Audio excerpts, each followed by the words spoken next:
공원을 걷다가 귀여운 개를 발견하고 걸음을 멈춥니다. 개를 보고 감탄하다가 빨간 개목걸이를 하고 있다는 걸 보고 빨강이 정지를 나타내는 보편적인 표시라는 것을 기억해요. 전 세계적으로 빨간색은 정지 신호와 신호등에 사용됩니다. 이 귀여운 개에게는 너무 가까이 가면 안 돼요. 빨간 목걸이는 그 개가 공격적이고 인간과 다른 동물들이 거리를 두어야 한다는 걸 나타냅니다. 이런 개들은 지나가는 사람들에게 입질을 하거나 물거나 달려들 가능성이 더 높아요. 개가 주인과 있을 때 얼마나 행복해 보였는지를 생각하면 이 사실은 믿기 어려울 수도 있어요. 맞아요. 개는 아마 기분이 좋았을 거예요. 왜냐하면 개는 주인을 사랑하고 주인에 대한 보호심이 강하기 때문입니다. 또한 이 개가 도우미 견일 수도 있어요. 하지만 이런 개라면 안내견이라고 적힌 조끼를 입고 있을 거예요. 그리고 이런 개들을 보면 명심할 점이 있어요. 만지지 마세요. 모든 개 주인들이 색깔로 표시된 개 목걸이를 사용하는 건 아니에요.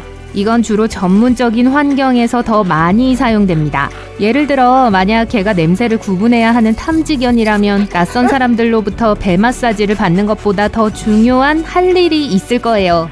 이때 빨간 개 목걸이는 경고의 의미로 사용될 수도 있습니다. 개의 코에는 3억 개의 후각 수용기가 있다는 건 사실이에요. 인간에게는 대략 600만 개가 있어요. 그건 개의 후각이 우리보다 약 50배 더 뛰어나다는 걸 의미해요. 냄새를 분석하는 데 전념하는 개의 뇌 부분은 우리보다 약 40배 더 큽니다. 개들은 새로운 냄새에 끌려요. 개는 배 마사지보다 냄새를 맡는 걸 선호할 가능성이 높아요. 배를 만지는 건 개들을 짜증나게 할 수도 있어요. 개를 자극할 수 있는 다른 행동을 살펴볼까요? 첫 번째는 여러분을 섭섭하게 하고 받아들이기 어려울 수도 있습니다. 개를 안아주려고 다가갈 때 개가 겁을 먹고 얼어붙는 걸 본 적 있으세요? 왜 그런지 궁금해 본 적 있나요? 개는 포옹을 좋아하지 않아요. 연구에 따르면 절대 개의 움직임을 구속하면 안 되는 것으로 밝혀졌는데 이건 개를 끌어안을 때 발생하는 일이에요. 만약 개가 포옹을 원해서 다가온다면 그건 좋아요. 하지만 그렇지 않으면 머리를 쓰다듬는 것으로 충분할 거예요. 집에 돌아왔을 때 가구가 엉망으로 씹힌 모습을 보고 싶은 사람은 없습니다. 아니면 새 신발이 망가진 걸 발견하거나요. 하지만 하지 말아야 할 한 가지는 개에게 소리를 지르는 거예요. 아무리 개가 가장 아끼는 비싼 신발을 씹어놨다고 하더라도요. 소리를 지르는 건 개를 혼란스럽게 할 뿐입니다. 개들은 그저 여러분이 짖고 있다고 생각할 수도 있고 주인이 왜 저럴까 어리둥절해 할 수도 있어요. 개의 눈이 아름답고 눈을 떼기가 힘들다는 건 알지만 너무 오래 쳐다보지는 마세요. 오랫동안 눈을 마주치는 건 개들에게는 또 다른 형태의 공격일 수 있습니다. 심지어 여러분의 반려견에도 해당되는데 심각한 행동에 겁을 먹을 수도 있어요. 특히 여러분의 존재를 불안하거나 불편해하는 낯선 개들에게는 더 그래요. 그저 따뜻하고 껴안고 싶은 털을 쓰다듬는 것에 만족하면서 눈을 똑바로 쳐다보지 않도록 하세요. 개를 짜증나게 하는 또 다른 행동은 무엇일까요? 개는 발톱이 엄청나게 길게 자란 건 별로 불편해하지 않을 수 있지만 더 마음에 들어하지 않는 한 가지는 주인이 발톱을 자르려고 하는 거예요. 연구에 따르면 개들은 발톱을 깎고 귀를 검사하고 입을 들여다보는 걸 싫어한다고 합니다. 하지만 과도하게 자란 발톱이 개를 다치게 할 수 있고 귀를 검사하는 건 심각한 귀 감염을 예방할 수 있기 때문에 꼭 해야 하는 일이에요. 동네 미용사에게 데려가거나 직접 발톱을 깎으려고 하기 전에 개의 발과 귀를 만져주는 걸로 편안하게 해주는 것이 좋습니다. 책임감 있는 개 주인은 개에게 충분한 운동을 제공해요. 그리고 개들은 항상 산책을 좋아해요. 그렇죠? 아니요, 항상 그렇지는 않아요. 이 문제에 대해 현실적으로 생각해봐요. 여러분은 해가 쨍쨍 내리쬐는 날 해변에 있어요. 맨발로 모래 위를 걷는데 갑자기 발이 불타는 것 같아요. 재빨리 수건으로 힘겹게 돌아옵니다. 무슨 말을 하려는지 짐작하셨죠? 사람 발에 너무 뜨겁다면 아마 개 발에도 너무 뜨거울 거예요. 그리고 걱정해야 할 건 단지 뜨거운 발이 아니에요. 더위 자체가 개를 해칠 수 있어요. 개는 헐떡임으로써 몸을 식힙니다. 하지만 이 방법은 더운 날씨에는 그다지 효과적이지 않아요. 산책 시간을 이른 아침이나 늦은 오후로 옮기면 큰 도움이 될 수 있습니다. 다양함은 삶을 즐겁게 해요. 이 사실이 개에게는 적용되지 않는다고 생각하지 마세요. 특히 개와 함께 하는 놀이에 관해서라면요. 개와 함께 할 수 있는 놀이를 생각할 때 대부분은 공 가져오기를 떠올릴 거예요. 필사적으로 공을 쫓아서 달려야 하는 건 우리가 아니니까 꽤 편리하죠. 창의력을 발휘하세요. 다른 게임을 시도해보세요. 그중 하나는 개와 사람 모두의 동등한 노력을 요구하는 줄다리기입니다. 개들은 이 게임을 좋아하고 보편적인 믿음과는 달리 공격성과는 아무런 관련이 없어요. 특히 각 라운드를 번갈아 가면서 이긴다면요. 이 게임은 또한 개에게 충돌 조절에 필수적인 기술을 가르칠 겁니다. 게임을 일찍 끝내는 건 개에게 어떤 것이 허용되고 허용되지 않는지의 차이를 가르칠 거예요. 개와 함께 훈련 게임도 할 수 있습니다. 부탁하지도 않았는데 개와 눈이 마주칠 때 간식을 주는 건 개를 더 잘 통제할 수 있게 해줄 거예요. 개는 동물이지만 인간과 몇 가지 공통점이 있어요. 예를 들자면 개도 모두와 잘 지내지 못해요. 그러니까 억지로 다른 개와 친구가 되게 하려고 하지 마세요. 어떤 개들은 수줍음을 타고 어떤 개들은 사교적이에요. 책임감 있는 반려동물 주인으로서 우리가 할 일은 어떻게 하면 개를 편안하게 해줄 수 있는가를 알아내는 거예요. 개마다 자신감의 정도가 다 다릅니다. 한 마리의 개는 다른 한 마리의 개와 함께 있을 때 괜찮지만 두 마리 이상의 더 큰 그룹에서는 불편해할 수 있어요. 때때로 개가 함께 놀 수 있도록 작은 규모의 친구 그룹을 만들거나 한 번에 한 마리씩 새 친구를 소개하는 것이 가장 좋습니다. 하지만 개를 불편한 상황에 몰아넣는 것은 금물이에요. 우리 모두가 때때로 꺼리는 것은 변화입니다. 개가 좋아하는 것 중 하나는 주인을 행복하게 하는 거예요. 그래서 개가 말을 듣지 않는다면 그건 규칙이 충분히 일관되지 않기 때문일 가능성이 높습니다. 개는 일관성을 좋아해요. 그것은 개들이 다른 상황에서 어떻게 행동해야 하는지를 알 수 있게 해줍니다. 이전에 앉아 라는 단어를 사용하다가 갑자기 쉬어 라고 바꾼다면 큰 혼란을 일으킬 수 있어요. 개를 위한 일정을 짜는 게 필요합니다. 그러면 출근 준비를 하려고 할 때 개가 줄다리기 게임을 기대하지 않게 해줄 거예요. 일정을 짤 때 꼭 포함시켜야 하는 사항은 집 밖에서 보내는 시간이에요. 이것은 개가 새로운 환경에서 어떻게 행동해야 하는지를 가르쳐 줄 거예요. 요즘 흔히 볼 수 있는 애완견 카페에 들어가서 착한 개로 행동하는 법을 알고 있을 거라고 기대해서는 안 됩니다. 차근차근 천천히 하세요. 만약 개가 흥분한다면 너무 서두르고 있는 거예요. 그리고 착한 행동에 대한 보상으로 맛있는 간식을 주는 걸 잊지 마세요. 개는 주인에게 모든 관심을 기울이고 있으므로 우리도 똑같이 관심을 기울이는 게 공평해요. 개의 바디랭귀지에 주의를 기울이지 않는 건 좋지 않아요. 개가 말을 하지 않는다고 해서 무슨 생각을 하는지 알 수 없다는 뜻은 아니에요. 연구에 따르면 개는 몸으로 말을 해요. 더 많은 관심을 얻기 위해 하는 일부 행동이 꽤 보편적이기는 하지만 개는 매우 다양한 방식으로 불안감을 표현해요. 그 자리에서 얼어붙는 것에서부터 꼬리를 이상하게 흔드는 것까지요. 개의 눈, 꼬리, 귀, 자세는 개의 기분을 이해하는 열쇠입니다. 개가 다양한 사회적 환경에 어떻게 반응하는지에 주의 깊게 관심을 기울이는 건 앞으로 발생할 수도 있는 불편한 상황을 예방할 수 있게 해줄 거예요. 개가 확실히 가장 싫어하는 건 무엇일까요? 무시당하는 거예요. 개나 인간 모두 하루 종일 놀 수 있는 에너지는 없어요. 하지만 둘만의 유대 관계를 맺기 위해서는 여러분의 하루에서 일정한 시간을 할애해야만 해요. 개들에게는 먹이와 쉴 곳만 필요한 게 아닙니다. 특히 집에 새로운 개를 데려올 때는 더욱 그래요. 개들도 소외감을 느낄 수 있어요. 원래 있던 개가 사랑받지 못한다고 느끼지 않도록 해주세요. 잠깐만요. 지구에 생명체가 생겨난 지 35억 년이 지났는데 가장 큰 생물이 대왕고래라는 건 아니겠죠? 나쁘진 않지만 영화에서 볼 수 있는 멋진 거대 생물만큼 재밌지는 않을 것 같네요. 네, 이 상징적인 포효 아시죠? TV, 만화책, 비디오 게임, 영화에 등장했죠. 심지어 탄생 50주년을 맞아 할리우드 스타의 거리에 별을 달기도 했어요. 그렇다면 고질라를 TV 화면에서 거리로 불러내려면 어떻게 해야 할까요? 자, 우리는 정말 거대한 짐승에 대해 이야기하고 있습니다.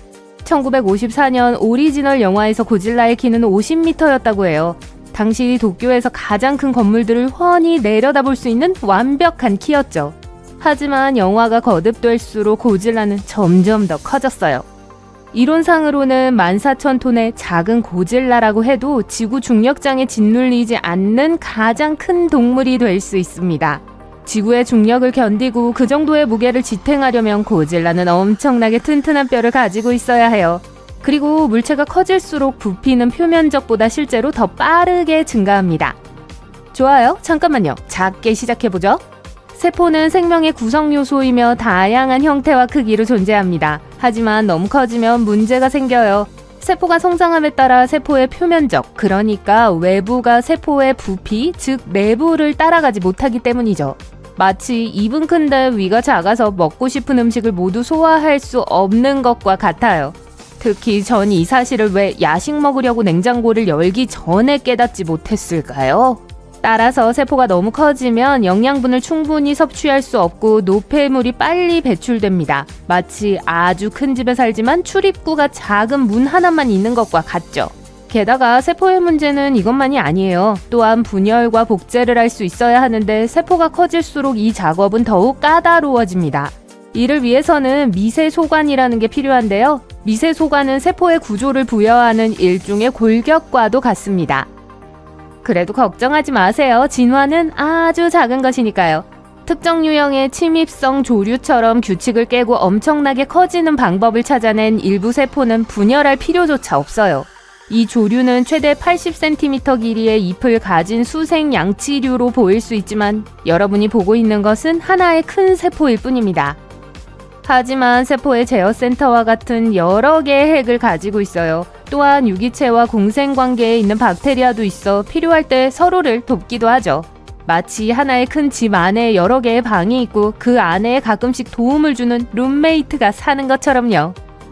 그리고 거대한 녹색 점액 덩어리처럼 생긴 선원의 눈알로 알려진 괴물 조류가 있습니다. 직경이 5cm까지 자랄 수 있지만 하나의 세포에 불과한 것으로 알려져 있어요.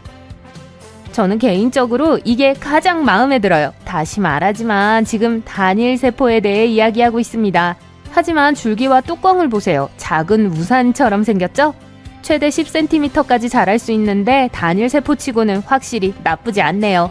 대부분의 세포는 너무 작아서 육안으로 볼 수 없지만 이 친구들은 규칙을 깨는데 주저하지 않아요. 동물의 몸집이 커지는 데에는 한계가 있습니다. 마치 아주 높은 탑을 세우려고 하면 결국 탑이 너무 무거워져 기초가 더 이상 무게를 지탱할 수 없게 되는 것과 같죠.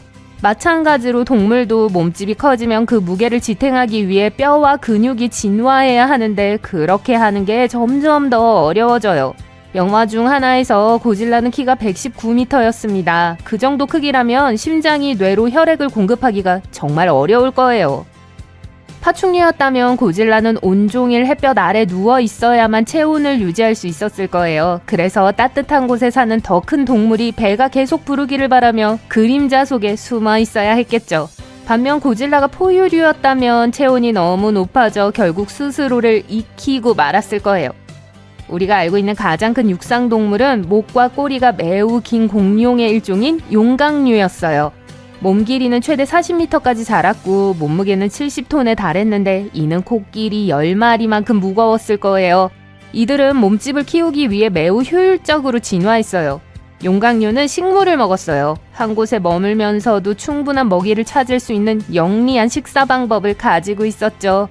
긴 목을 움직여 식물에 다가갈 수 있었기 때문에 너무 많이 걷거나 에너지를 낭비할 필요가 없었어요. 다들 제 타입이네요.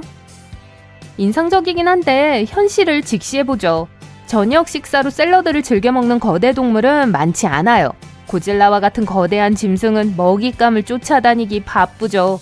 고질라의 몸은 그 모든 무게를 지탱하고 필요한 모든 활동을 수행하기에는 너무 힘들어집니다. 가장 큰 육식공룡은 여전히 꽤 컸지만 용각류만큼 크지는 않았어요. 우리가 알고 있는 가장 큰 공룡은 길이가 약 15m에 달했던 스피노사우루스라는 녀석이에요. 이 공룡은 물고기와 물속에 살던 다른 생물들을 잡아먹으며 살아남았어요.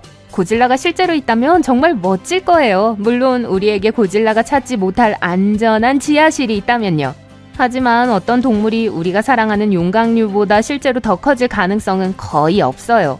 최소한 심각한 신체적 한계에 부딪히지 않고는 말이죠.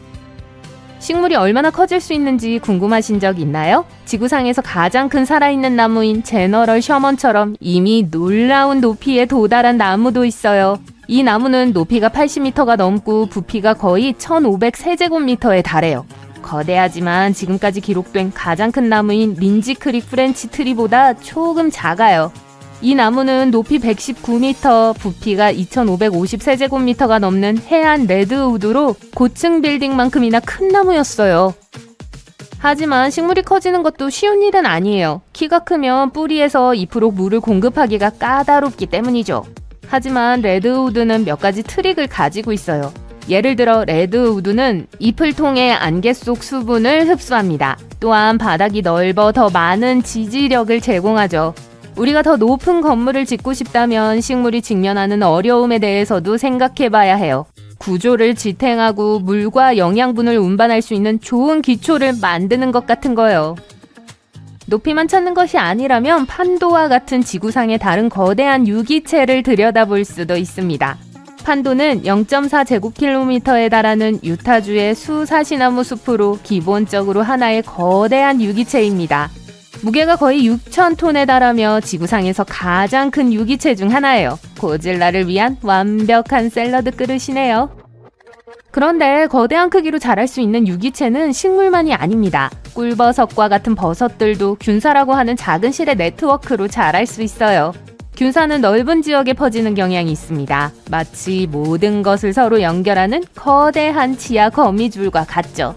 미시간에 있는 한 표본의 면적은 0.35제곱킬로미터에 달하고 무게는 약 400톤에 달합니다. 엄청난 버섯들이네요. 하늘이 갑자기 주황색으로 변합니다. 위를 올려다보면 수백만 마리의 나비들만 보입니다. 제왕나비의 연례이동이라는 장엄한 자연쇼를 목격하다니 운이 좋네요. 매년 가을 미국 북동부와 캐나다에 낮이 짧아지고 기온이 내려가면 이 아름다운 나비들은 여름 번식지로 떠납니다.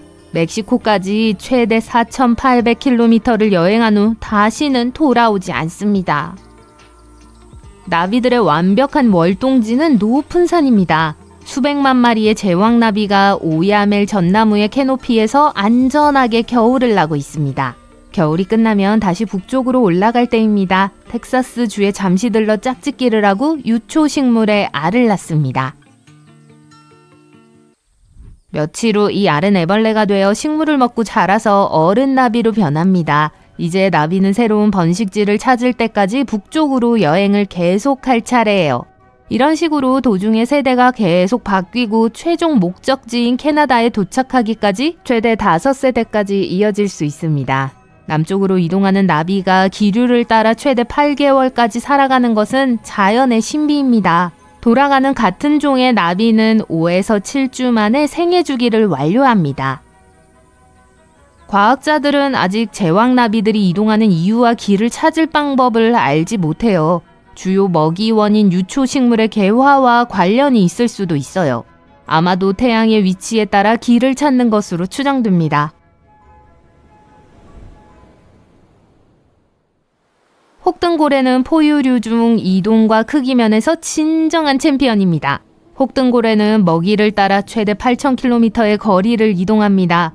여름에는 크릴과 작은 물고기가 많은 차가운 바다를 향해 극지방으로 이동합니다. 겨울에는 적도의 열대바다를 향해 남쪽으로 이동합니다. 또한 짝짓기를 위해 이동하기도 합니다. 짝짓기를 하기 위해 모이는 특정 장소가 있습니다. 겨울 번식기에는 수컷 혹등고래가 암컷을 유인하거나 자신의 영역을 표시하기 위해 노래하는 소리를 들을 수 있습니다.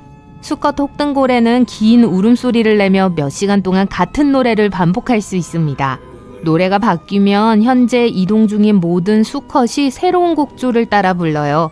그룹 간의 거리가 4,800km가 넘을 수 있는데 어떻게 그렇게 할 수 있는지 놀랍습니다.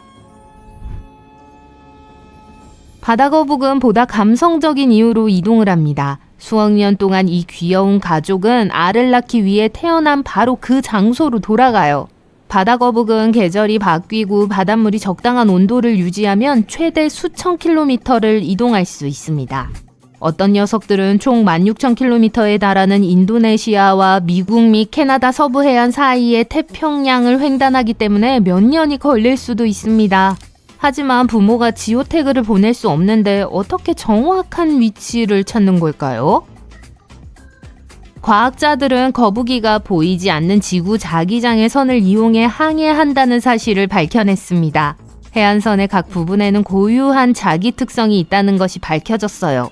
거북은 이를 기억하고 내부 나침반을 이용해 이동합니다. 자기장은 느리지만 확실하게 변하기 때문에 거북은 그에 따라 둥지를 옮겨야 합니다.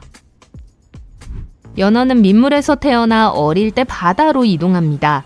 대서양 연어는 민물에서 수백 킬로미터를 이동하고 바다에서 은빛으로 변하면서 최대 1600km를 이동하는 동안 갈색과 점박이가 나타나요. 성체 연어는 1년에서 5년 동안 바다에 머물며 주로 동물성 플랑크톤을 먹습니다. 그런 다음 산란을 위해 민물로 돌아가요. 번식지로 돌아가는 길에 연어는 산간 계곡의 물살을 거슬러 수천 미터를 올라가야 합니다. 이 힘든 여정을 연어회귀라고 합니다. 연어들은 산란에 좋은 하천이 있고 짝짓기에 적합한 종을 만날 수 있다는 것을 알기 때문에 이 여행을 시작해요.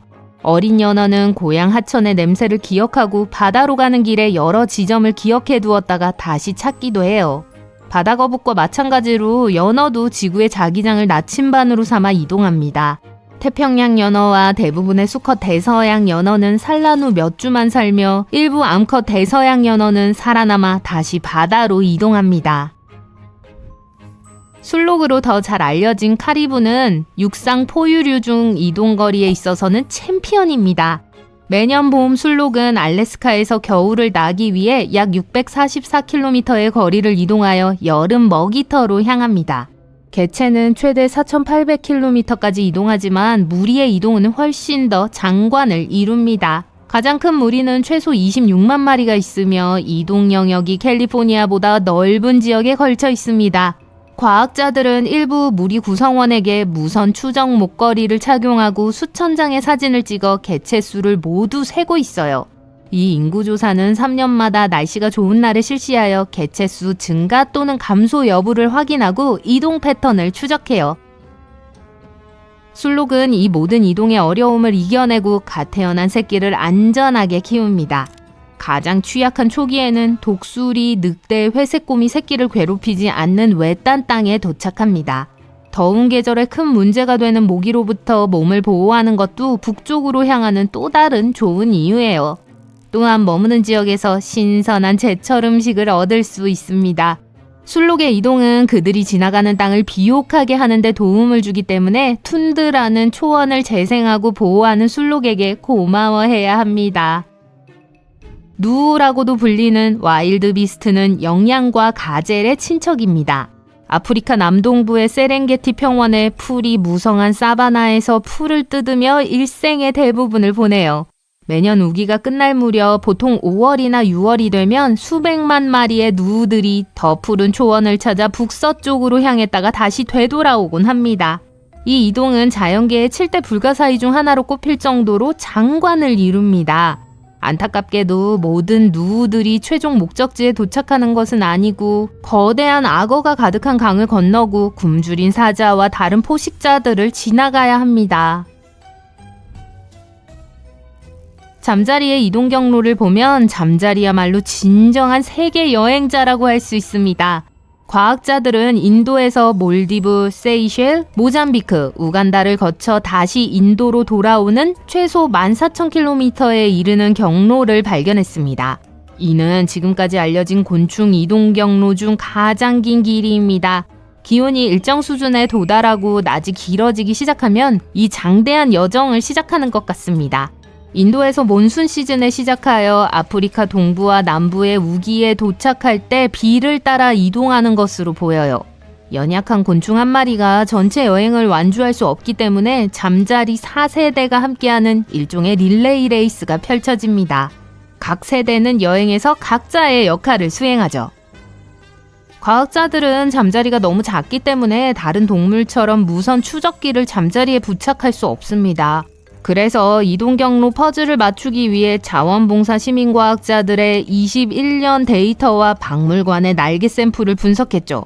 각 샘플에는 곤충이 어디에서 왔는지 대략적으로 알 수 있는 화학 코드가 있었습니다. 이 데이터는 과학자들이 이 곤충이나 저 곤충이 성충이 되어 얼마나 멀리 이동했는지 이해하는 데 도움이 되었어요. 코끼리는 수세기 동안 아프리카 전역을 여행한 것으로 알려져 있습니다. 코끼리는 까다로운 이동 경로를 기억하기 위해 무리 리더의 기억력에 의존해요. 이 큰 코끼리 우두머리는 계절이 바뀌면 다른 코끼리들을 잘 익은 먹이와 물이 있는 곳으로 이끕니다. 또한 코끼리는 대부분 인간이라는 위험을 피하기 위해 이동합니다. 코끼리는 잠재적인 위험에 대한 정보를 전달하기 위해 자신들만의 의사소통 방법을 개발했어요. 코끼리는 화학 분비물, 진동, 몸짓, 촉각 등을 사용해요. 최근 많은 아프리카 국가들이 가장 오래된 코끼리 이동 경로를 복원하고 있습니다. 큰 귀를 가진 이 친구들은 대대로 위험한 지역을 피하지만 일단 경로가 안전하다는 걸 알게 되면 다시 그 경로를 이용하기 시작합니다. 다람쥐의 이빨은 성장을 멈추지 않습니다. 하지만 다람쥐는 견과류와 다른 딱딱한 음식을 갉아먹어서 이빨을 닳게 만들어요. 다람쥐의 앞니빨은 사실 주황색입니다. 그건 이빨이 특별히 강력한 에나멜로 덮여있기 때문이에요. 사람의 치아가 다람쥐 이빨과 달라서 정말 다행이에요. 일부 종의 새들은 매운 고추를 먹는데 문제가 없습니다. 이건 이 새들이 매운맛을 느낄 수 없기 때문이에요. 고추가 매운맛이 나는 이유는 특별한 화학물질인 캡사이신을 함유하고 있기 때문입니다. 하지만 어떤 새들은 캡사이신의 효과를 느끼는데 필요한 미뢰가 없어요. 코뿔소의 뿔은 머리카락으로 만들어져 있어요. 사실 머리카락과 손톱을 구성하는 것과 동일한 단백질로 구성됩니다. 이 단백질은 케라틴이라고 합니다. 다른 동물의 뿔은 중심에 뼈가 있기 때문에 이런 뿔은 독특하다고 할 수 있어요. 딱따구리는 나무를 1초에 20번 쪼갤 수 있습니다. 이 속도는 인간의 눈으로 알아차리기에는 너무 빨라요. 만약 딱따구리가 하루 종일 나무를 쪼을 수 있다면 얼마나 많은 나무를 쪼을까요? 그 횟수는 종종 하루에 총 8,000에서 12,000회에 달합니다. 불가사리도 눈이 있어요. 각각의 팔 끝에 하나씩 있죠. 이 눈은 빛에 민감한 세포 집단입니다. 개구리는 물을 마실 필요가 없습니다. 대신 수분 섭취 패치가 있습니다. 배와 허벅지에 있어요. 개구리는 이것으로 피부를 통해 직접 물을 흡수합니다. 그러면 시간이 좀 절약될 거예요. 대부분의 애벌레종은 몸 안에 약 4,000개의 근육을 가지고 있습니다. 그리고 그중 거의 250개가 머리에 있어요. 크리스마스 트리벌레는 여러분이 상상할 수 있는 것보다 훨씬 더 아름답습니다. 소나무처럼 멋져 보이지만 이 벌레의 몸의 3분의 2는 탄산칼슘 튜브 안에 숨겨져 있습니다. 왜 그런지는 저도 모르겠어요. 일각고래의 유명한 뿔은 사실 밖으로 난 이빨입니다. 이 바다의 유니콘은 이빨이 2개밖에 없어요. 수컷의 경우 그 이빨 중 하나가 윗입술을 통과해 자랍니다. 사람의 치아와는 달리 이빨은 안쪽이 단단하고 바깥쪽이 민감하고 부드럽습니다. 개미핥기는 이빨이 없습니다. 하지만 전혀 문제가 되지 않아요. 이 동물은 매우 긴 혀를 가지고 있어요. 이 혀는 개미핥기가 매일 35,000마리 이상의 흰개미와 개미를 잡아먹는 것을 돕습니다. 배를 채우려면 많이 먹어야 할 거예요. 벼룩은 몸 길이의 200배가 넘는 점프를 할 수 있습니다. 만약 인간이 그러한 능력을 가지고 있다면 엠파이어 스테이트 빌딩만큼 높이 뛸 수 있을 거예요. 야호! 붉은 눈 청개구리 알은 환경이 안전하지 않다고 느끼면 더 일찍 부화할 수 있습니다. 신진대사가 빠른 작은 동물들은 슬로모션으로 세상을 봅니다. 이것은 더 큰 동물로부터 탈출하는 것을 돕습니다. 코알라의 지문은 인간의 지문과 매우 비슷합니다. 때때로 코알라 지문은 범죄 현장에서 혼란을 야기하기도 합니다. 아마 호주에서 그렇겠죠? 하마의 땀은 분홍색이고 정확히 말하자면 땀이 아닙니다. 불그스름한 오일이에요. 이것의 기능은 몸을 시원하게 하는 것이 아니라 피부를 촉촉하게 하고 보호하는 것입니다. 이 액체는 항생제 역할도 합니다. 그러니까 햇볕에 타거나 상처를 입으면 하마에 온몸을 비비세요. 북극곰의 피부는 검은색이고 털은 속이 비어있어서 거의 속이 들여다 보입니다. 북극곰 발바닥에도 털이 자랍니다. 이 털은 곰이 얼음에서 미끄러지지 않도록 하고 추위로부터 보호합니다. 세계에서 가장 큰 거미 중 하나인 타란툴라의 일부 종은 2년 이상 먹이 없이 살 수 있습니다. 전 소름 끼친다고 생각해요. 오리너구리는 키스할 때, 아니 수영할 때 눈을 감아요. 오리너구리의 귀와 눈을 가리는 특별한 피부 주름이 있습니다. 물이 안으로 들어가는 걸 막아주죠. 오리너구리의 콧구멍에도 방수덮개가 있어요. 에뮤는 뒤로 걸을 수 없는데 과학자들은 그 이유를 잘 알지 못합니다. 이 날지 못하는 새는 종아리 근육이 있는 유일한 새입니다. 에뮤는 정말 빨리 달릴 수 있어요. 또한 장거리 달리기도 잘합니다. 하지만 후진을 할 수 없어요. 악어는 혀를 움직이지 못하는데 입천장에 붙어 있기 때문입니다. 혀는 목구멍을 막아서 악어의 기도를 보호합니다. 물뱀, 돌고래, 고래, 엘리게이터, 크로커다일, 그리고 거북이는 익사할 수 있어요. 너무 오랫동안 물속에 있어야 할 때 그런 일이 일어날 수 있습니다. 이 동물들은 물속에서 숨을 쉴 수 없고 아주 오랫동안 숨을 참을 수 있을 뿐이에요. 오직 한 종의 새만이 뒤로 날 수 있는데 바로 벌새입니다. 에뮤에게 알려줘야겠어요. 이 작은 새는 또한 초당 80회까지 날개를 펄럭일 수 있어요. 코끼리 따쥐는 그 외모에도 불구하고 사실 쥐보다는 코끼리와 더 밀접하게 연관되어 있습니다. 아마도 그래서 트레이드마크 같은 코끼리 코를 가지고 있나 봐요. 코끼리 따쥐는 코를 이용해서 곤충을 잡아먹습니다. 아주 능숙하게요. 고양이와 고양이과의 모든 동물은 단맛을 느끼지 못합니다. 단맛을 느끼는 미뢰가 없어요. 참 안 됐네요.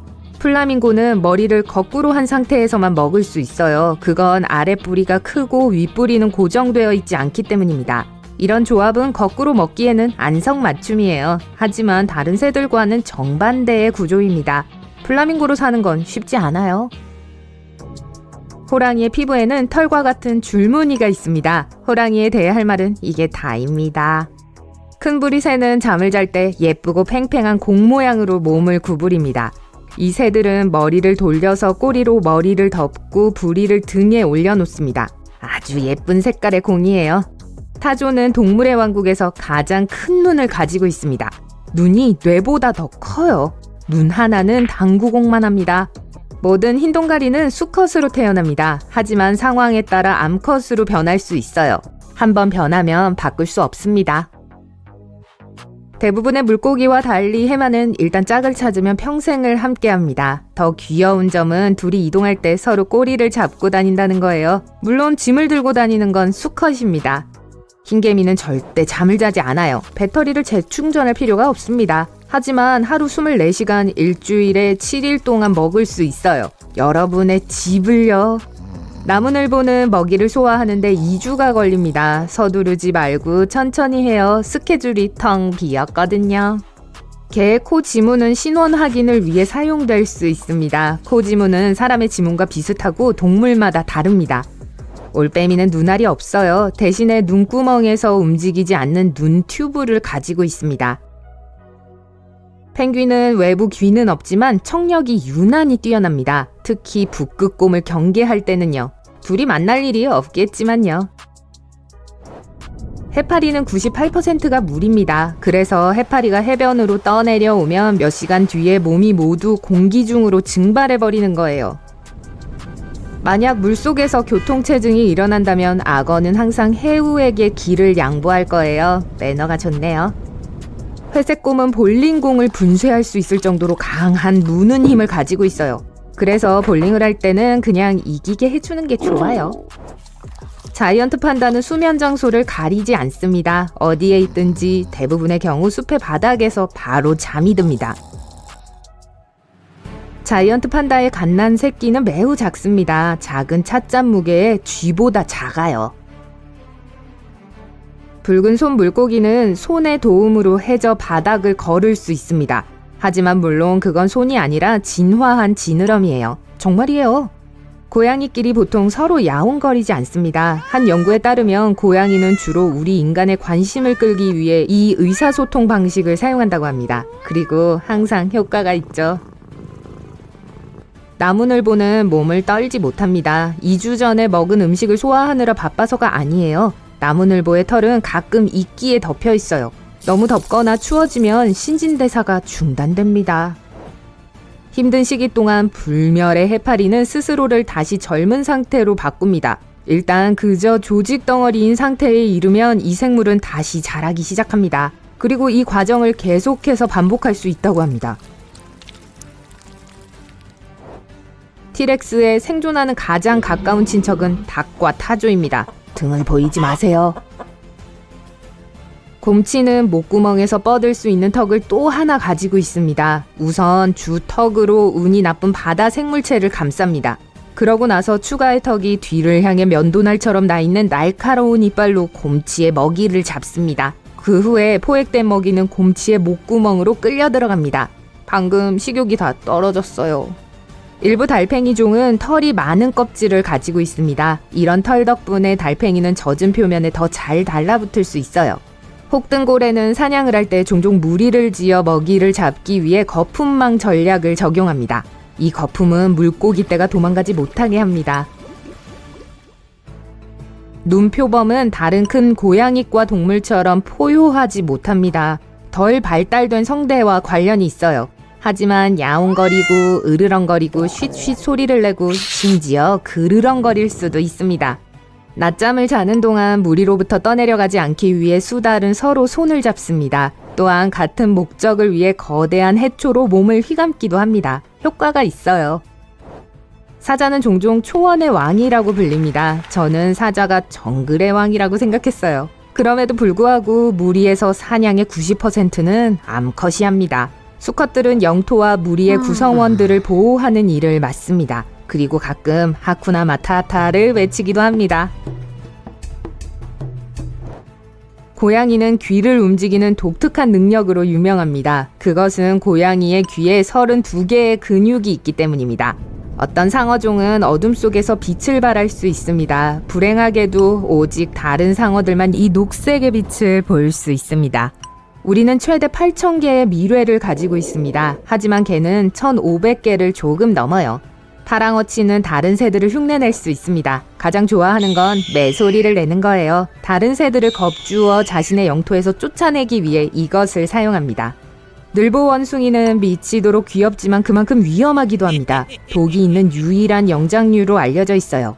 팔 안쪽 구분 부분에 분비샘이 있는데 그것은 인간에게 불쾌한 결과를 초래할 수 있는 독소를 분비합니다. 큰 영양은 놀라운 회피 전략을 가지고 있습니다. 다른 동물로부터 도망치기 위해 지그재그 모양으로 움직입니다. 병코 돌고래는 서로를 부르는 이름을 가지고 있습니다. 이것은 특정한 휘파람 소리입니다. 안녕 밥, 안녕 찰리, 안녕 돌리, 안녕 얘들아, 물고기 고마워. 기린은 정말로 긴 검은 혀를 가지고 있습니다. 과학자들은 검은색의 혀가 햇볕에 타는 것을 막아준다고 추측합니다. 제가 준비한 건 이게 다예요. 나중에 또 봐요. 라이거는 아마도 가장 잘 알려진 하이브리드 동물이고 엄청나게 큰 고양이과 동물입니다. 야생에서는 볼 수 없어요. 대부분 사람들이 의도적으로 교배를 하는 거예요.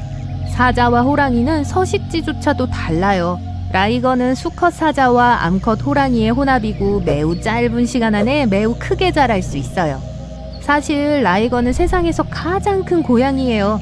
기록된 가장 큰 라이거인 헤라클레스가 좋은 예예요. 418kg에 길이가 3.3m에 달했거든요. 함께 산책한다고 상상해보세요. 라이거는 대부분 사자나 호랑이보다 훨씬 큽니다.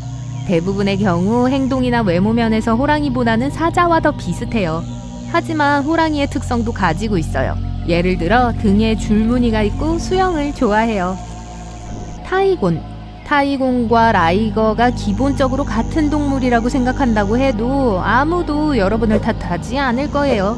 둘 다 호랑이와 사자의 혼합이에요. 하지만 타이곤은 수컷 호랑이와 암컷 사자의 교배종이에요. 보통 부모보다 작고 사촌뻘인 라이거보다는 훨씬 작아요. 대부분의 경우 호랑이 아버지로부터 매력적인 외모를 물려받습니다. 하지만 어머니 쪽에서도 몇 가지 흥미로운 특징을 물려받아요. 예를 들어 사회성이 좋고 포효할 줄 알아요. 사실 세계에서 가장 희귀한 하이브리드 동물 중 하나는 홀핀이에요. 암컷 큰 돌고래와 수컷 흑범고래의 혼합이죠. 그 이름은 다른 동물일 거라고 생각하게 만들지만 흑범고래는 돌고래과에 속해요. 심지어 범고래와는 전혀 관련이 없어요. 홀핀은 흥미롭게도 부모의 절반씩 균형 있게 닮았어요. 볼피는 짙은 회색 피부를 가졌어요. 흑범고래와 옅은 회색 돌고래 색깔이 완벽하게 조화를 이루죠. 돌고래는 80개에서 100개 사이의 이빨을 가지고 있고 흑범고래는 44개를 가지고 있으며 그 교배종은 딱 중간인 총 66개의 이빨을 가지고 있어요. 해조류와 민달팽이가 짝을 이룬다면 어떤 동물이 나올까요? 상상할 필요도 없이 결과를 확인하려면 녹색 바다 민달팽이를 보세요. 캐나다와 뉴 잉글랜드의 해수 소택지에 살아요. 아마 이 비디오에서 볼 수 있는 가장 이상한 하이브리드 생물, 절반은 식물, 절반은 동물이에요. 그래서 어떤 민달팽이들이 이런 모습이 되기 위해 먹이로 먹은 아무것도 모르는 해조류로부터 유전자를 훔치는 교활한 방법을 사용한 것 같아요. 부분적으로 식물이기 때문에 엽록소라는 식물 색소를 생산할 수 있어요. 그것은 이 특이한 민달팽이들이 광합성도 할 수 있다는 것을 의미해요. 광합성은 식물이 햇빛을 에너지로 바꾸는 과정입니다. 그래서 아무것도 먹지 않고도 에너지를 포함한 자신만의 분자를 생산해요. 과학자들이 그것을 처음 발견했을 때 녹색 바다 민달팽이는 엽록소를 생산할 수 있는 최초의 다세포 동물이었어요. 수컷 표범과 암컷 사자를 섞으면 무엇이 나올까요? 레오폰이라고 불리는 흥미로운 하이브리드가 생겨납니다. 이 동물은 거의 사자만큼 자라요. 하지만 여전히 아빠 표범과 비슷하게 짧은 다리를 가지고 있어요. 기어오르기와 수영을 좋아하는 것 같은 다른 특징도 물려받았어요. 수컷 사자와 암컷 표범을 결합할 수도 있는데 그 결과는 리파드라고 부릅니다. 수컷 사자는 보통 길이가 약 3m고 무게가 약 230kg 나가요. 암컷 표범은 몸집이 훨씬 작아서 몸 길이가 1.5m밖에 안 되며 몸무게는 약 36kg이에요. 몸집 차이가 너무 많이 나기 때문에 이런 조합은 실제로 자주 발생하지 않아요. 좋아요. 버팔로와 소는 어때요? 아마도 둘이 잘 어울릴 거라고 생각했을지도 모르지만 실제로 이 조합은 비팔로라고 불리는 특이한 하이브리드 동물을 만들어내요. 많은 종류의 하이브리드 동물들이 스스로 번식할 능력이 없지만 비팔로는 달라요. 그리즐리 곰과 북극곰을 교배하면 그롤라 곰이 됩니다. 아니면 피즐리? 그리즐라인가요? 그냥 마음에 드는 걸로 고르세요. 야생에서도 볼 수 있어요. 이 두 종류의 곰들은 서로를 정말 싫어해요. 둘은 공동 서식지에서 함께 잘 살지 못해요. 하지만 비록 드물기는 해도 사랑이 싹트는 경우가 있어서 이 귀여운 카라멜 색깔의 하이브리드 그롤라 곰이 탄생합니다. 대부분의 경우 북극곰보다 조금 작아요. 어깨 높이는 평균 1.5m이고 무게는 보통 455kg이에요. 하지만 그리즐리 가문에서 물려받은 유전자 덕분에 따뜻한 기후에서 생존할 수 있는 조건을 갖추고 있어요. 이제 꽤 터프한 동물을 만나봐요. 제그라이언이에요. 이름에서 알 수 있듯이 제규어와 사자의 하이브리드예요. 이 흥미로운 큰 고양이에 대해서는 알려진 바가 거의 없어요. 왜냐하면 극소수만이 존재하기 때문이죠. 하지만 검은 제규어와 암사자 사이에 우연한 결합이 있었고 결국 두 마리의 제그라이언이 태어났어요.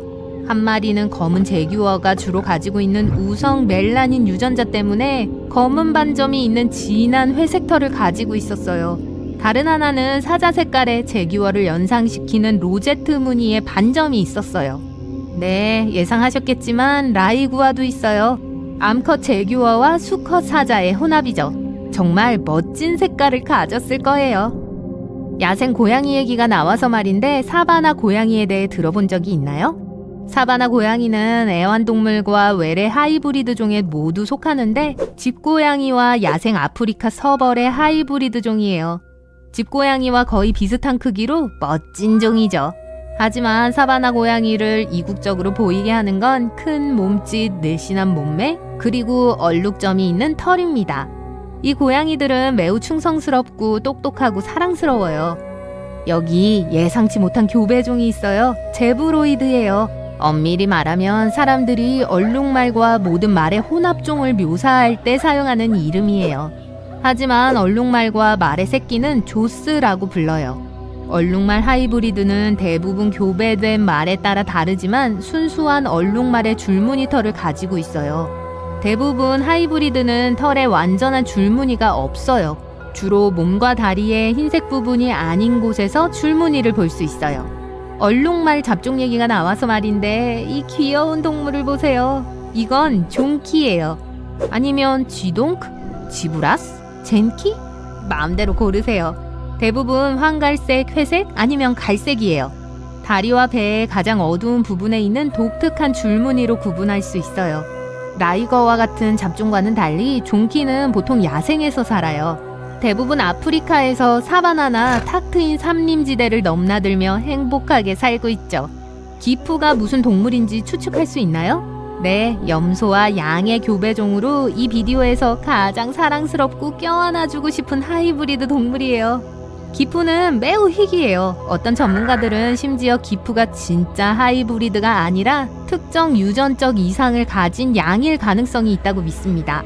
왜냐하면 양과 염소는 다른 수의 염색체를 가지고 있기 때문에 이종 교배가 거의 불가능하거든요. 낙타와 라마를 섞으면 카마라고 하는 귀엽고 작은 동물이 나옵니다. 비팔로처럼 카마 또한 부모 모두에게서 도움이 되는 특징을 물려받았어요. 최초의 카마는 1998년에 태어났어요. 카마는 낙타혹이 없어요. 몸은 라마 쪽과 비슷하게 부드럽고 양털 같은 털로 덮여 있습니다. 한 번에 많은 양의 물을 마실 수 있기 때문에 거의 물 없이도 꽤 오랫동안 생존할 수 있어요. 코이울프는 대부분의 사람들에게 특별할 것이 없어 보이는데 코요테와 늑대의 외모가 크게 다르지 않기 때문이에요. 이 두 종은 사실 약 20만 년 전에 분리됐어요. 이제 교배가 가능하고 코이울프 새끼를 낳을 수 있어요. 캐나다 동부와 미국에 사는 사람들은 숲, 인근 공원, 때로는 도시에 사는 똑똑하고 적응력이 좋은 이 동물에 익숙할 수도 있어요. 이 하이브리드는 지난 세기 동안 등장했어요. 그리고 부모의 특징을 모두 갖추고 있어요. 코이울프가 다 자라면 부모 사이즈의 중간쯤 됩니다. 하지만 순수한 코요테보다 25kg이 더 무겁고 더 큰 턱, 더 긴 다리, 더 작은 귀, 더 덥수룩한 꼬리를 가지고 있어요. 나루가를 소개합니다. 일각고래와 벨루가고래를 부모로 가진 매우 희귀한 종이에요. 꽤 이상한 동물이지만 절대 혼자가 아니에요. 대부분 북대서양에 살고 있어요. 과학자들은 수십 년 동안 그 존재를 의심해왔습니다. 1990년 그린란드에 있는 이누이트 사냥꾼 창고에서 특이한 고래 해골이 발견됐어요. 그 지역 사람들은 그와 비슷하게 생긴 동물들이 있다고 했지만 벨루가 고래나 일각고래와는 다르게 생겼다고 했어요. 사람들은 그들이 회색 피부, 일각고래 같은 꼬리, 그리고 벨루가 같은 지느러미를 가졌다고 말했어요. 일각고래와 벨루가고래는 크기가 비슷하고 둘 다 외뿔 고래과에 속하기 때문에 야생에서 성공적으로 번식할 수 있다는 건 그리 놀라운 일이 아닐지도 모릅니다.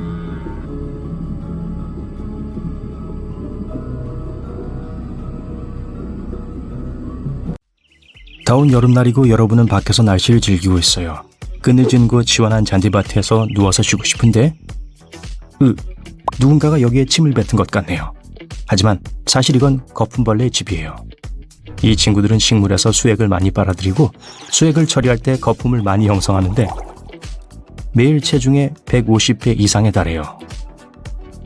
이 모든 거품들은 어린 곤충들이 안전하게 자랄 수 있는 고치를 형성해요. 어느 새나 동물도 이 고치를 먹고 싶어 하지 않죠. 맛이 쓰거든요.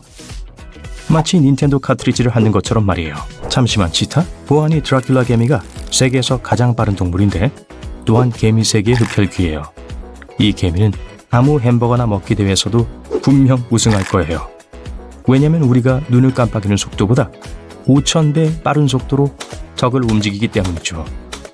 드라큘라 개미가 얼마나 빠른지 이해하기 위해 초당 48만 프레임으로 턱이 움직이는 영상을 만들어야 하죠.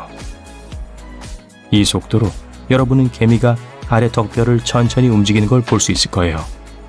뛰진 않지만 입이 빠르고 턱을 너무 빨리 움직여서 딱딱거리며 구부리기도 하죠. 자, 사람들도 손가락을 구부리면서 소리를 딱딱 낼 수 있죠. 가장 어두운 동물은 오골개예요. 이것들은 깃털, 눈, 발톱이 검을 뿐만 아니라 뼈도 검어요. 색은 푸르스름한 검은색이고 진하죠. 이것의 닭날개를 먹어본 적이 있다면 마치 누군가가 그것들을 블랙베리 주스나 오징어 먹물에 재운 것처럼 보이죠. 사람들은 마르코 폴로가 이 이상하고도 매력적인 수탉을 처음 발견했다고 해요. 1298년 이 탐험가는 고양이처럼 검고 최고의 알을 낳는 닭 품종에 대해 썼죠.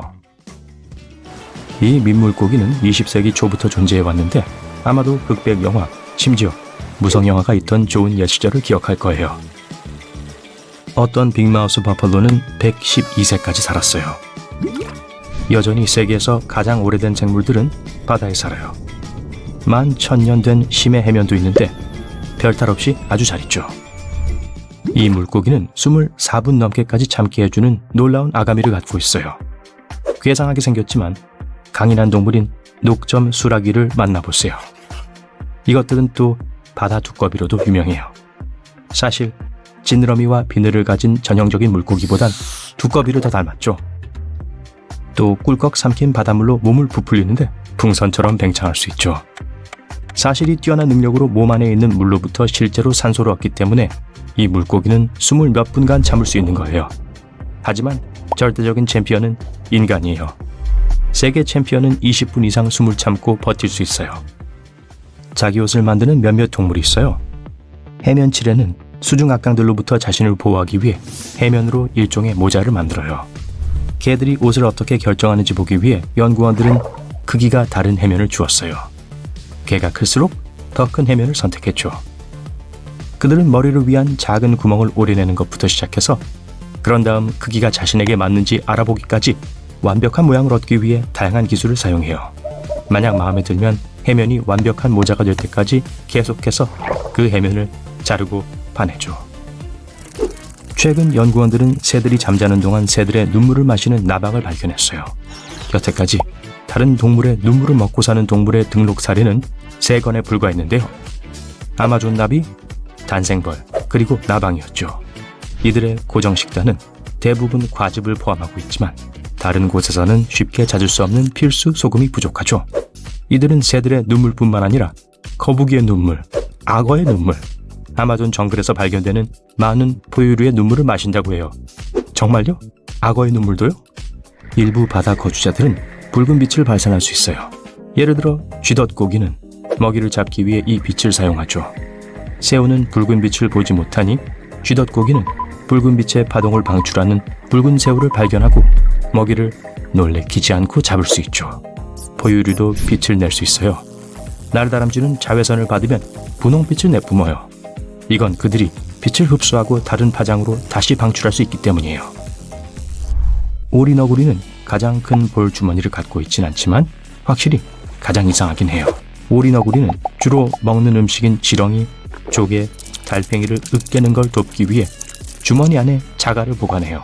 이 친구들은 이가 없어서 음식 씹을 때 자갈이 유용하죠. 마치 믹서기 역할을 하거든요. 구강세척으로는 뭘 사용할지 궁금해지는데요. 만약 인간에게 다람쥐가 가진 놀라운 볼이 있다면 우린 입으로 바로 식료품을 운반할 수 있을 거예요. 사실 다람쥐들은 자신만큼 큰 뭔가를 특대 입 짐칸에 넣고 운반할 수 있어요. 햄스터도 같은 초능력을 갖고 있는데 도망쳐야 할 때를 대비해서 새끼들을 입에 물고 다닐 수도 있어요. 사람에게는 작은 듯해도 햄스터에겐 상당히 큰 미니 당근이 햄스터의 두 뺨 사이로 흔적 없이 사라질 수도 있죠. 논리적으로 마리아나 해구에 살고 있을 마리아나 스네일피쉬는 비교적 작아요. 중간 크기의 캔디바 2개만 하죠. 크기에도 불구하고 몸 위로 1600마리의 코끼리가 서 있는 듯한 압력을 쉽게 견딜 수 있어요. 이 물고기는 독특한 신체 구조를 갖고 있어요. 예를 들어 두개골에 약간의 틈이 있죠. 만약 두개골이 균일하고 구멍이 없었다면 마리아나 해구의 깊숙한 곳에서 절대 압력을 견디지 못했을 거예요. 게다가 연골 뼈대는 부드럽고 유연해요. 또 실제 눈은 없지만 이 세상에서 가장 깊은 해구에서 완전한 어둠 속에 살고 있어서 실제로 필요하진 않죠. 피노키오 개구리를 만나보세요. 추측하기 쉬운 이들의 코는 다양한 상황에서 눈 깜짝할 사이에 크기가 커질 수 있어요. 위험이 느껴지면 커지죠. 개구리들이 평온하고 안전한 곳에 있을 때는 원래대로 돌아가죠. 그리고 이성을 유인하고 싶을 때도 길어질 수 있지만 거짓말할 때도 아마 길어질걸요? 농담이에요. 비 오는 걸 좋아하나요? 여러분은 아마 핫초코 한 잔을 들고 담요로 몸을 감싸고 창턱에 앉아 창문에 떨어지는 물방울을 보고 있겠죠. 만약 좋다면 여러분은 확실히 미얀마에서 발견된 미얀마 들창구 원숭이가 아니네요. 이들의 콧구멍은 너무 위로 향해 바깥 세상에 노출되어 있어서 비가 올 때마다 재채기를 해요. 하지만 고등학교 때 여러분이 합창단에 있었다면 공통점이 있네요. 들창구 원숭이는 같이 노래하는 걸 좋아해요. 아마존강 돌고래는 태어날 때는 분홍색이 아니에요. 새끼들은 항상 회색이지만 나이가 들면서 점점 분홍색으로 변하죠. 마치 사람들이 나이가 들면 주름이 생기는 것처럼 이 친구들은 단지 다른 색이 되는 거죠. 저도 팔자주름 말고 이런 분홍색을 갖고 싶네요. 흰개미의 미친 수면 스케줄 때문에 여러분은 흰개미가 되고 싶을 수도 있어요. 이들은 사실 절대 잠을 자지 않는데 유일하게 하는 일은 주변에 보이는 나무 말뚝을 갉아먹는 겁니다. 만약 셀룰로스가 풍부한 음식 때문에 살찌는 게 걱정된다면 달팽이로 변해도 될 겁니다. 달팽이는 파워 낮잠을 몇 시간 자고 난 후 30시간 동안 연속으로 잠을 자지 않고 알릴 수 있어요. 물 없이 상당 기간 생존할 수 있는 물고기는 없어요. 이것만 빼고요. 아프리카 페어입니다. 뭔가 잘못됐다고 느낄 때 점액질의 보호막을 분비하기 시작하고 지하로 내려가죠. 땅속 약 23cm로 말이에요. 이들에겐 숨 쉴 수 있는 튜브가 내장되어 있어요. 뉴질랜드 토종인 마운틴 스톤 곱등이는 급격한 기온 변화를 두려워하지 않아요. 혈액의 극한의 온도에도 혈액이 결정화되지 않게 해주는 특별한 단백질이 들어있거든요. 이들은 공식적으로 세계에서 가장 추운 곳인 남극에 살고 있는 북극곰이나 심지어 펭귄보다 추위를 더 잘 견뎌요. 알락꼬리 여우 원숭이에겐 말도 안 되는 분쟁 해결 방법이 있어요. 이들은 악취 대결을 해요. 한 그룹의 평균 여우 원숭이 수가 약 20에서 30마리 되는 걸 고려하면 경쟁이 심할 거란 걸 알 수 있죠. 냄새 분비샘은 손목과 어깨에 있어요. 손목에 있는 건 해가 되지 않아요. 여기서 나는 냄새는 금방 날아가요. 어깨에 있는 건 끔찍하고 어떠한 향수보다 더 오래 지속될 갈색의 이상한 페이스트를 생산해요. 그러니 물러나세요. 뛰어요. 진짜로요. 밖은 안전하지 않아요. 검지 호랑이가 돌아다니고 있어요. 조심하는 게 좋을 거예요. 뭐 하세요? 빼꼼히 보지 마세요. 좋아요. 살짝만 보세요. 이게 어떻게 가능하냐고요? 그건 당연히 여러분이 가상현실에 있기 때문이죠. 이 멋있지만 매우 위험해 보이는 큰 고양이들은 지난 빙하기 동안엔 살아있었어요. 만약 이들이 갑자기 여러분 집 앞에 나타난다면요. 똑똑 검지 호랑이가 여러분이 쿠키를 사주길 기다리고 있어요. 이 거대하게 생긴 물고기는 실러캔스는 3억 년 이상 된 혈통 출신이죠. 1938년에 살아있는 실러캔스가 다시 발견되기 전까지 우린 이들이 멸종되었다고 생각했어요. 그 이래 이들은 아프리카의 동쪽 해안과 인도네시아의 술라웨시 해역을 배회하고 있었어요. 이런 수영하러 갔다가 이 친구 한 마리를 직접 만나고 싶진 않은데요. 턱에는 2개의 뇌관절이 있는데 그건 입이 엄청 많이 벌어진다는 뜻이에요. 이건 큰 먹이를 먹기 위해서죠. 저처럼요? 좋지 않네요. 그리고 엄청 커요. 여러분만큼 키가 크고 몸무게가 보통 사람만큼 나가는 물고기를 상상해보세요. 날지 못하는 새 타카해는 1898년에 사라졌다고 여겨졌어요. 아주 귀엽고 작고 색이 다양하죠. 보통 우리 무릎보다 크지 않아요. 하지만 이걸 상상해보세요. 머치슨 산에 하이킹하러 갔는데 주변을 둘러보다가 멸종된 줄 알았던 새를 발견해요. 근데 거기서 이들이 아주 행복하게 살아서 쉬고 있는 거예요. 멸종 선언된 지 불과 50년 만에 타카해의 전체 서식지가 발견되었어요. 잘했어. 작은 새들아. 노래하는 게 들어본 적 있나요? 라일드는 심심하거나 배고플 때 가끔 노래를 부르는데 이 녀석들은 진짜 공연꾼들이에요. 뉴기니 싱잉도 50년 만에 처음으로 야생에서 최근에 다시 발견됐어요. 그렇지만 처음부터 완전 멸종된 적은 없어요. 뉴기니 사람들이 개들이 안전하도록 지켰죠. 하지만 야생에선 아주 희귀해서 만나보기 힘들어요. 봐요. 저기 한 마리 있네요. 유명한 높은 음조의 노래 때문에 뉴기니 싱잉독이라고 불려요. 가끔 함께 노래 부르기도 하죠. 모두 함께 울부짖는 개 합창단 같은 거죠. 제가 샤워할 때 부르는 것보다 더 잘할걸요? 이 지역에서 멀지 않은 곳에 박쥐가 있지만 이 녀석들은 좀 달라요. 보면 귀가 거대해요. 그래서 뉴기니 큰귀 박쥐라고 불리나 보네요. 이름 좋네요. 이 종은 이들 중 한 마리가 우연히 박쥐덫에 걸렸을 때 다시 발견되었어요. 그 전까지 우리와 숨바꼭질 놀이를 한 것 같네요. 왜냐하면 1890년까진 사라진 줄 알았거든요. 서식지 감소로 인해 여전히 위험한 상태에 놓여 있어요. 오랫동안 멸종된 줄 알았던 종의 화석을 발견했다고 상상해 봅시다. 하지만 2년 후 말했던 그 종에 살아있는 전체 그룹이 발견된 거예요. 자, 바로 이게 1977년 마요르칸 미드와이프 두꺼비에게 일어난 일이에요. 갈색의 피부 반점을 만들어내는 어두운 갈색을 띠고 있어요. 그것 말곤 그냥 눈이 부리부리한 작은 두꺼비예요. 살아있는 두꺼비 무리는 마요르카 섬에서 화석이 있는 곳 근처에서 발견되었어요. 남아있는 수는 별로 안 돼요. 사실 500마리 정도로 지금 현재 이들이 취약한 상태에 있다고 국제자연보전연맹이 선언했어요. 거북이 좋았어요? 이 거대한 아름다움을 보면 그렇게 될걸요? 페르난디아 섬 갈라파고스 거북이라고 해요. 1906년 이후론 보이지 않았다가 2019년 2월 17일 드디어 이 아름다운 생물들 중 하나를 볼 수 있었어요. 아마도 지금 몇몇 친구가 함께 있을 거예요. 하지만 또 자신을 드러내는 걸 허락하지 않네요. 우린 약간의 발자국과 냄새로 이들이 존재한다는 걸 알고 있을 뿐이에요. 또 다른 개구리와 함께 뿔 달린 유대목 개구리가 있어요. 에콰도르 좀 더 구체적으로 말하자면 초코숲에 있어요. 이렇게 불리는 이유는 눈 바로 위에 뚜렷한 뿔이 있기 때문이죠. 캥거루가 새끼를 데리고 다니는데 쓰는 주머니 아시죠?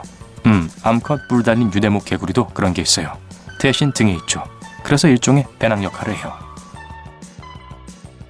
거기서 배알을 발달시키고 나올 준비가 되면 완전한 아기 개구리로 부화해요. 올챙이로 시작하는 보통 개구리와는 다르죠. 한 마리 더 별빛의 밤개구리 또는 할리퀸 두꺼비가 있어요. 검고 온통 흰 반점으로 뒤덮여 있죠. 30년 동안이나 사라졌다가 지난 2019년에 발견됐어요. 이걸 엄청 큰 보디가드 또는 정확히는 수상경원이라고 생각해 보세요. 오, 화면에 아주 큰 두꺼비가 있네요. 뭐 아루후아코 사람들에겐 두꺼비가 바로 그런 존재예요. 물의 수호자죠. 또 그들만이 부르는 이름도 있는데 구나라고 해요. 치즈 이름 같죠? 과학자들이 이들을 다시 발견했을 때 작은 생명체 30마리였는데 애초엔 한 마리만 기대했었어요. 정말 기분 좋은 소식이죠. 여기 호랑이가 있어요. 비록 전형적인 호랑이처럼 보이진 않지만요. 태즈메니아 호랑이라고 불리고 1936년 이후로 사라진 것처럼 보였는데 그러다 난데없이 5년 전인 2016년에 사람들이 이것을 야생에서 보기 시작했어요. 호랑이보다는 개나 여우를 더 많이 닮았어요. 주둥이를 잘 보세요. 아니면 둘 다 닮았나요? 그러다가 다른 몇 마리도 나타나기 시작했죠. 만약 눈앞에서 보고 있는 것 같은데 잘 모르겠다면 등에 줄무늬가 있는지 확인해 보세요. 분명 야생에 존재하지만 여전히 국제자연보전연맹엔 멸종으로 분리되어 있어요. 좋아요. 영화 장면에서 바로 나온 듯한 말을 상상해보세요. 작고 아름다운 털에 아주 말을 잘 듣죠? 작지만 조랑말은 아니에요. 카스피안 말이에요. 이들에겐 흥미로운 뒷배경 이야기가 있어요. 이들은 1957년 귀족과 결혼한 루이스 레일린에 의해 발견되었어요. 이러한 테헤란으로 이주한 후 그녀는 그곳에서 말들이 말을 잘 듣지 않는 게 마음에 들지 않아 직접 문제를 해결하기로 했죠. 그녀는 몇 사람을 데리고 카스피의 산으로 갔고 거기서 이 작고 아름다운 말 3마리를 발견하게 되었죠. 전해지는 얘긴 그래요. 다음은 뜻밖의 장소에서 발견된 주머니쥐예요. 어딘지 맞춰보세요. 3가지 중에 고를 수 있어요. 스키 리조트에 숨었다, 호주 아웃백에 있다, 또는 누군가의 아파트 욕실에 있다. 무엇을 선택하겠어요? 3초 드릴게요. 정답은 스키 리조트예요. 네, 이 주머니쥐는 꼬마 주머니쥐라고 불리고 호주에서 왔어요. 지금까지 이 작은 주머니쥐는 3개의 다른 개체군이 서식하는데 1966년까진 멸종된 걸로 여겨졌어요. 개체수가 100마리도 안 돼서 국제자연보호연맹에선 심각한 멸종 위기에 처한 걸로 분류했어요. 또 호주에는 쇠올빼미 앵무새도 있어요. 조류 관찰자에게 엄청난 즐거움이죠. 아주 아름다우면서도 신비로운 이 작은 친구들은 매우 외딴 지역에 살아요. 아마도 1979년에 다시 발견된 이후 이 새들이 출현한 건 겨우 손에 꼽힐 정도예요. 그만큼 희귀하죠. 피그미 안경원숭이를 본 적 있나요? 저도 없어요. 2008년에 3마리를 발견했어요. 과학자들은 이들의 동선을 다시는 놓치고 싶지 않았기에 조그만 목걸이를 선물해줬죠. 이렇게 그들은 행복하게 살 수 있고 우린 그들이 안전하다는 걸 알 수 있어요. 마지막으로 알려주고 싶은 건 나무 랍스터예요. 하지만 이름이 오해를 불러일으키는데 이들은 진짜 바닷가지가 아니에요. 그냥 커다란 다리를 가진 크고 검은 벌레예요. 이들의 멸종 이야기는 슬퍼요. 1920년 화물선이 로드아우 섬에 갇혔는데 안에 쥐들이 타고 있었어요. 이 쥐들이 배에서 도망쳐 육지로 곧장 옮겨갔어요. 비록 나무 랍스터가 대부분의 곤충보단 크지만 쥐에 비하면 상대적으로 작았죠. 이 불쌍한 녀석은 전혀 가망이 없었어요. 그래도 2004년 이 독특한 생명체의 삶에 빛이 다시 비춰졌어요. 한 쌍의 호주 과학자가 그 섬에서 돌아다니다가 24마리나 발견했죠. 벌레 모두 하나의 관목 아래 살고 있었어요. 모두를 위한 공간이 충분하다면 작은 게 아니라 편안한 거죠. 요점은 멸종되는 것보단 특종이 되는 게 낫죠. 그렇지 않나요?